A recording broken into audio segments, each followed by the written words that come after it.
Hello दोस्तों, स्वागत है आप सबका आपके अपने यूट्यूब चैनल BI शाला में। और आज हम बात करेंगे रिलेटेड टेबल टैग्स के बारे में। थ्योरी में आपका ज़्यादा टाइम वेस्ट नहीं करूँगा, just 3 slides and then we will move to the implementation part. Related tags का जो सिंटैक्स है वो बहुत ही ईजी है। Just related and then you need to specify column name. So इसको कैसे इम्प्लीमेंट करते हैं उसके लिए मैं आपको एक एक्सेल में डेमो देना चाहूँगा। सो लेट्स से आपके पास ऐसे दो टेबल हो, product and sales. Okay, and product table में जो प्रोडक्ट आईडी वो आपकी प्राइमरी की है, फैक्ट टेबल में आपकी प्रोडक्ट आईडी जो है वो फॉरेन की है। सो लेट्स से आपके पास आपके सेल्स टेबल में क्वांटिटी कॉलम है, बट आपको सेल्स प्राइस कैलकुलेट करनी है।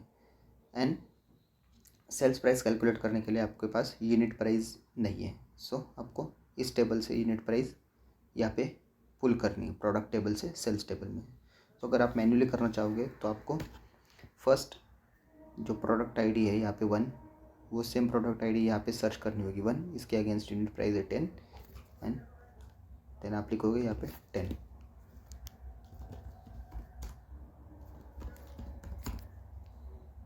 इस तरह से देन आप देखोगे सेकंड रो में प्रोडक्ट आईडी आपका 2, ये सेम प्रोडक्ट आईडी आप प्रोडक्ट टेबल में सर्च करोगे, उसके अगेंस्ट यूनिट प्राइस देखोगे 20। तो अभी हमारे टेबल बहुत ही छोटे हैं, बट आप जब ऑर्गेनाइजेशन में वर्क करते हो that time millions and billions of रोज होते हैं, दैट टाइम 1 बाय 1 हम नहीं कर सकते। सो उसके लिए हमारे पास एक्सेल में एक वी लुकअप फंक्शन है। सो लुकअप मीन्स क्या, to search, to find something, किसी चीज़ को ढूंढना। सो यहाँ पे हमें क्या ढूंढना है कि ये जो प्रोडक्ट आईडी है, ये सेम प्रोडक्ट आईडी हमें इस प्रोडक्ट टेबल में सर्च करना है, दैट एंड उसके अगेंस्ट जो यूनिट प्राइस है वो हमें यहाँ पे पुल करनी है। सो हमें यहाँ पे 3 पैरामीटर देने होंगे, equal to V lookup value means जो वैल्यू आपको सर्च करनी है। सो हमें ये प्रोडक्ट आईडी सर्च करना है। उसके बाद टेबल एरे, किस टेबल में सर्च करना है, इस टेबल में सर्च करना है। And then column index number, and search करने के बाद कौन से नंबर के कॉलम से हमें यहाँ पे वैल्यू चाहिए। सो हमें यहाँ पे थर्ड जो कॉलम है उसकी वैल्यू हमें यहाँ पे चाहिए, इस तरह से। एंड देन जस्ट आपको इसको ड्रैग करना होगा। सो आप देखोगे कि प्रोडक्ट आईडी 2 इसने यहाँ पे सर्च किया एंड उसके अगेंस्ट में जो यूनिट प्राइस थी वो हमें यहाँ पे दे दी 20। सिमिलरली फॉर प्रोडक्ट आईडी 1, यहाँ पे सर्च किया प्रोडक्ट आईडी 1 एंड उसके अगेंस्ट में जो यूनिट प्राइस थी उसने हमें यहाँ पे दे दी। सो एक्सेल में हमें वी लुकअप फंक्शन की हेल्प लेनी पड़ी, बट यही अगर हम पावर BI में इम्प्लीमेंट करना चाहें तो पावर BI में हमारे पास रिलेशनशिप्स होती है। सो उस रिलेशनशिप की हेल्प से हम सेम फंक्शनलिटी अचीव कर सकते हैं with the help of related function. So अब हम देखेंगे सेम सिनेरियो पावर BI में। सो पहले मैं आपको अपना डेटा मॉडल बता देता हूँ। सो हमारा जो प्रोडक्ट टेबल है और सेल्स टेबल है वो 1 to many रिलेशनशिप से कनेक्टेड है। एंड आपको एक बात ध्यान में रखनी है, जो आपका रिलेटेड टैग्स है वो हमेशा आपके many side of the relationship में वर्क करेगा, not on the one side. So let's say कि हमारा जो सेल्स टेबल है यहाँ पे हमारे पास क्वांटिटी है एंड हमें यूनिट प्राइस अपने प्रोडक्ट टेबल से पुल करनी है। आप देख सकते हो यहाँ पे यूनिट प्राइस है प्रोडक्ट टेबल से एंड ये दोनों कनेक्टेड है। सो हमें यहाँ पे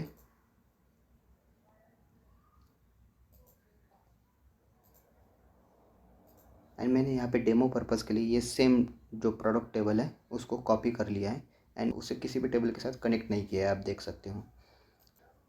तो अब हम एक कॉलम ऐड करेंगे,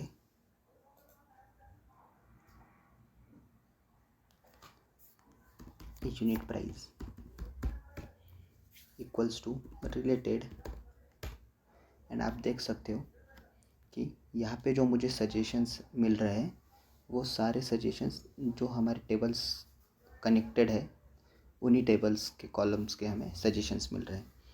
जो प्रोडक्ट 2 टेबल है वो टेबल हमारे मॉडल में कहीं भी कनेक्टेड नहीं है, इसलिए उसके सजेशंस हमें यहाँ पे नहीं मिल रहे हैं। So that's very important point कि जब भी आपको रिलेटेड या रिलेटेड टेबल यूज़ करना हो, दैट टाइम आपके टेबल्स कनेक्टेड होने चाहिए, रिलेशनशिप्स इस्टेब्लिश होना चाहिए। सो अब हमें चाहिए कि डिम प्रोडक्ट टेबल से यूनिट प्राइस हमें चाहिए। सो हम उसे फेच करेंगे एंड आप देख सकते हो कि यहाँ पे हमें यूनिट प्राइस फेच होके मिल रही है। सिमिलरली हम इसी मेजर को मॉडिफाई करेंगे और इसे सेल्स प्राइस रीनेम करेंगे। Sales price equals to unit price into quantity.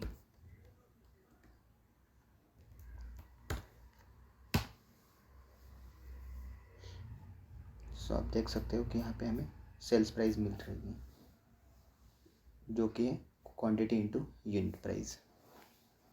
And आपको एक बात यहाँ पे ध्यान रखनी है कि जो आपका रिलेटेड और रिलेटेड टेबल मेजर्स है, ये दोनों मेजर्स वो रो कॉन्टेक्स्ट में वर्क होते हैं, यानी सारी वैल्यूज़ जो है वो रो बाय रो कैलकुलेट होती है।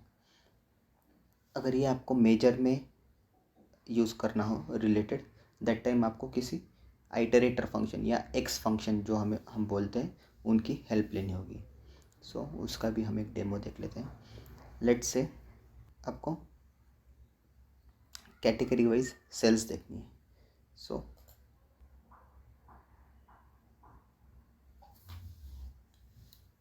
यहाँ पे सेल्स रिलेटेड सेल्स हम यहाँ पे रीनेम कर देंगे, रिलेटेड सेल्स इक्वल्स टू। सो आप देख सकते हो कि अगर मैं यहाँ पे डायरेक्टली रिलेटेड फंक्शन यूज़ करूँगा, रिलेटेड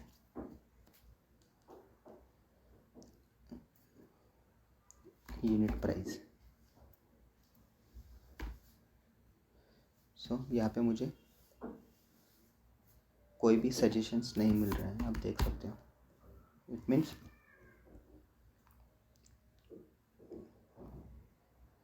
हमें इस रिलेटेड फंक्शन को किसी आइटरेटर फंक्शन के अंदर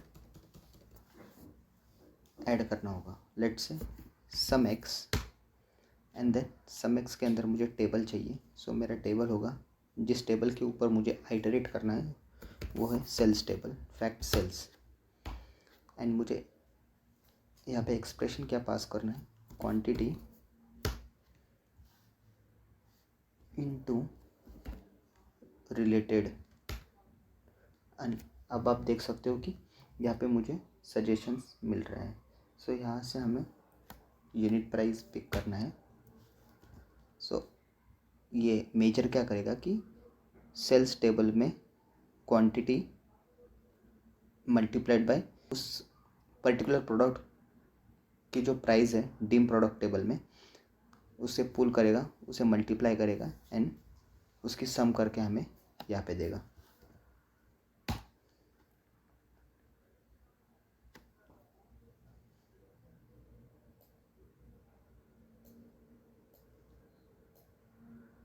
सो आप देख सकते हैं यहाँ पे मैं थोड़ी इसकी साइज बढ़ाऊँगा एंड आप देख सकते हो कि यहाँ पे हमें जो सेल्स अमाउंट है वो मिल रही है। सो बेसिकली जब भी आपको रिलेटेड मेजर में यूज़ करना होगा, दैट टाइम आपको आइटरेटर फंक्शन की हेल्प लेनी होगी। क्यों? क्योंकि आइटरेटर फंक्शन में हम टेबल पास करते हैं एंड उस टेबल के हर एक रो के अगेंस्ट ये वैल्यू कैलकुलेट होती है। सो जब हम आइटरेटर फंक्शन यूज़ करते हैं, दैट टाइम हम रो कॉन्टेक्स्ट में होते हैं एंड हमारा रिलेटेड और रिलेटेड टेबल जो डेक्स है वो हमेशा रो कॉन्टेक्स्ट में ही वर्क होते हैं। सो आई होप कि आपको समझ आया होगा। अब हम देखेंगे रिलेटेड टेबल डेक्स। सो रिलेटेड टेबल डेक्स जो है उसके लिए भी हमारे इन दो टेबल्स के बीच में रिलेशनशिप होना बहुत इंपॉर्टेंट है। It's mandatory basically. और जो रिलेटेड टेबल का आउटपुट है वो हमेशा एक टेबल होगा। So it's a table function and वो हमेशा आपको वन साइड पे यूज़ करना है टू पुल द वैल्यू और to pull aggregated value from many side, just opposite of related. And related DAX में हमने क्या देखा था कि वो हमेशा हम मेनी साइड में यूज़ करते to pull value from the one side, and जो रिलेटेड टेबल है वो हमेशा वन साइड पे यूज़ करते हैं टू पुल एग्रीगेटेड वैल्यू। ये बहुत इंपॉर्टेंट है, to pull aggregated value. Okay, to pull aggregated value from many side. So जब आपको डीम प्रोडक्ट टेबल में किसी प्रोडक्ट के against number of transactions check करने हैं कि इस पर्टिकुलर प्रोडक्ट के अगेंस्ट कितने नंबर ऑफ ट्रांजेक्शन्स हुए हैं, उसके लिए आपको फैक्ट सेल से उस पर्टिकुलर प्रोडक्ट के जितने ऑर्डर आईडीज़ है उन्हें काउंट करना होगा। सो दैट टाइम आप रिलेटेड टेबल डैक्स की हेल्प ले सकते हो।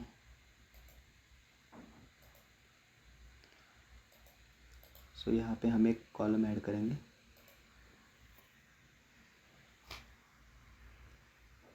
नंबर ऑफ ट्रांजेक्शन्स लेट्स से,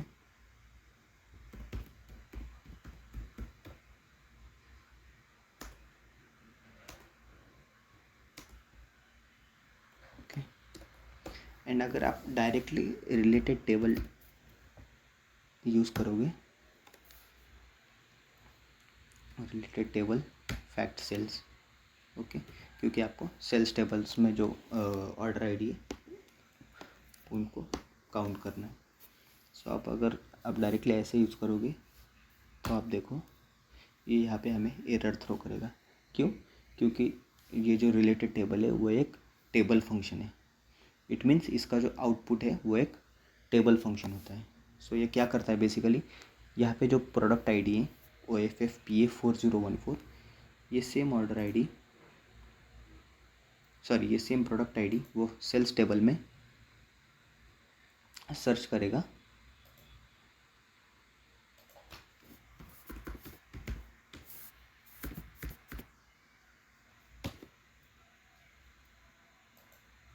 एंड ये जो टेबल है ये एक उसको आउटपुट मिलेगा।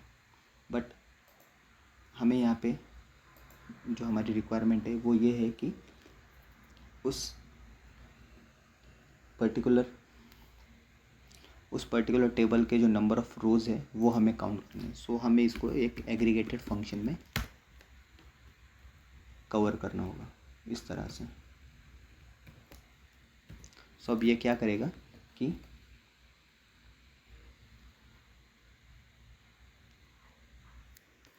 ये जो टेबल है इसकी जो टोटल रोज़ है 3 रोज़, ये काउंट करके हमें यहाँ पे आउटपुट देगा। आप देख सकते हो number of transactions 3 for this product ID. So इस तरह से आप रिलेटेड टेबल डैग्स जो है वो यूज़ कर सकते हो जब आप one side of the relationship में हो और आपको मेनी साइड वाले टेबल से कोई एग्रीगेटेड डेटा, ये बहुत इंपॉर्टेंट है, कोई एग्रीगेटेड डेटा आपको पुल करना हो, दैट टाइम आप रिलेटेड टेबल डैग्स यूज़ कर सकते हो। सिमिलरली हम यहाँ पे instead of number of transaction let's say sum x करके हम यहाँ पे क्वांटिटी भी देख सकते हैं कि टोटल सेल्स क्वांटिटी कौन से प्रोडक्ट की सबसे ज़्यादा हुई है, वो अगर हमें चेक करनी है तो वो भी हम यहाँ से देख सकते हैं। सो आप देखो यहाँ पे इसने हम इसको रीनेम कर देंगे टोटल क्वांटिटी,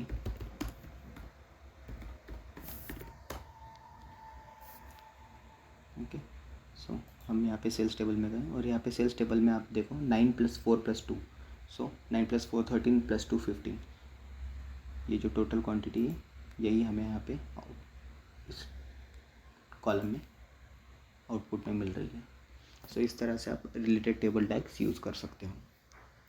आई होप आपको समझ में आया होगा। अब मैं आपको एक बोनस टिप देना चाहूँगा। जैसे कि मैंने आपको बताया कि जो रिलेटेड फंक्शन है वो हम हमेशा मेनी साइड में यूज़ करते हैं, not on the one side.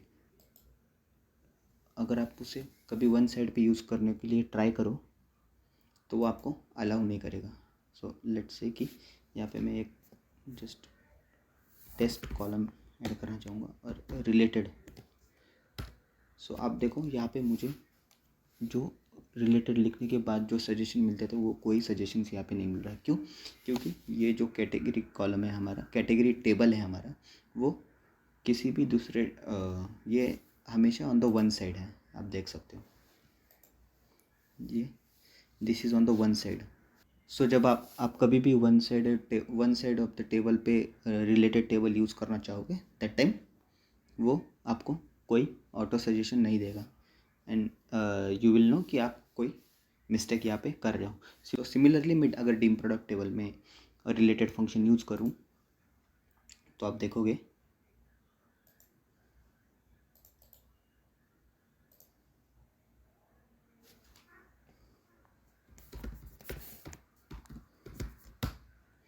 तो यहाँ पे जो मुझे सजेशन मिल रहे हैं वो ओनली कैटेगरी टेबल के जो कॉलम है उन्हीं से मिल रहे हैं, not from the sales table.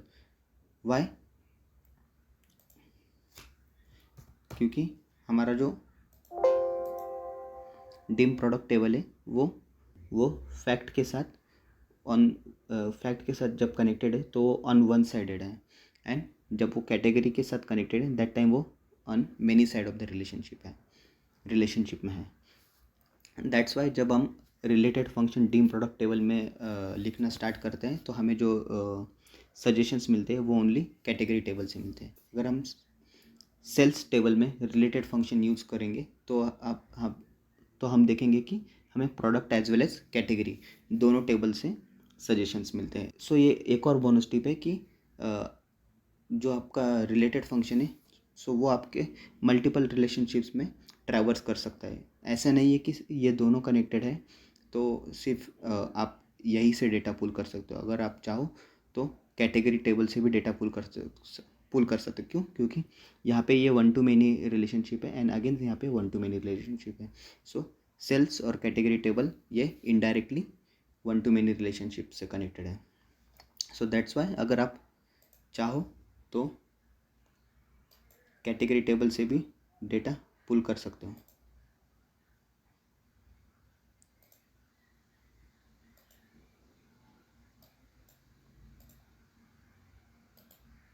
सो अब हम यहाँ पे एक न्यू कॉलम क्रिएट करेंगे कैटेगरी।